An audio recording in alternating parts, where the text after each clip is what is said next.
Hello, hello, hello. Good morning mga lalabs. Everyone and everything for today's video mga lalabs.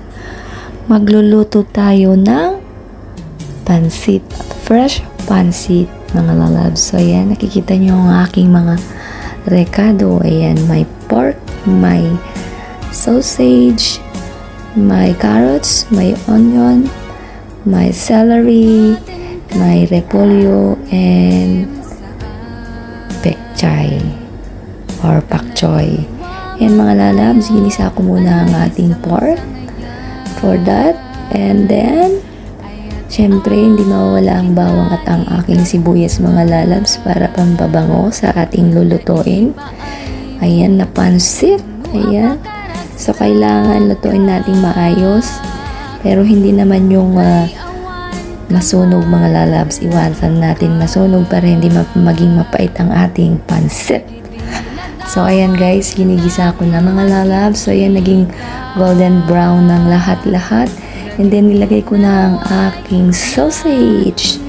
Ayan, ang napakasarap na sausage. Ayan, mga lalabs. So, ayan, mekos-mekosin muna natin.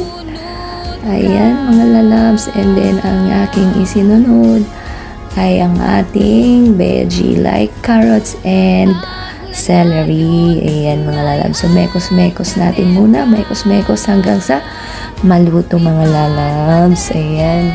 Ayan, nagugutom kasi ako ng pansit mga lalabs. Yung sobrang, parang naalala ko yung luto ng nanay ko when I was young. Ayan, ang sarap kasi ng pansit niya. So, ayan, nilagay ko ng repolyo at ang pak choy o ang pechay.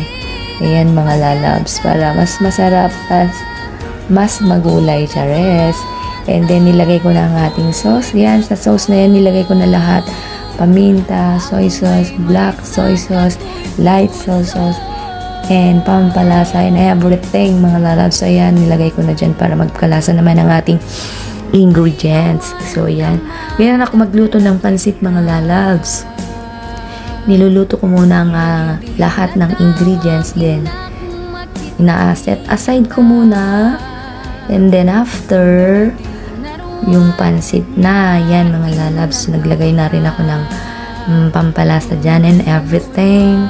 And then nung kumulo na, inilagay ko na ang pansit, ang fresh pansit mga lalabs. Ayan, so mekos-mekos muna natin, mekos-mekos. Ayan mga lalabs, naalala ko kasi nung bata ako, gusto ko pala yung pansit. Pero ang totoo niyan, mas gusto ko talaga yung pansit bihon, mga lalabs. Pero dahil wala tayong pansit bihon, so fresh muna tayo mga lalabs. Fresh na parang ako ba? Charis. Pero totoo yan, I'm fresh like pansit. So yan mga lalabs, kain na tayo. Ayan, samahan niyo ako sa pagkain, mga lalabs. Yummy.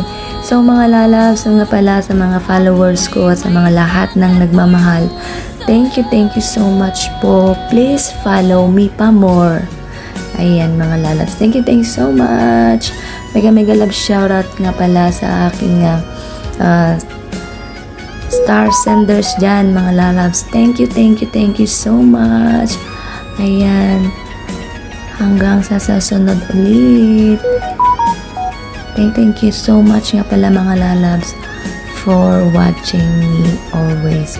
Mwah mwah, chup chup. Bye!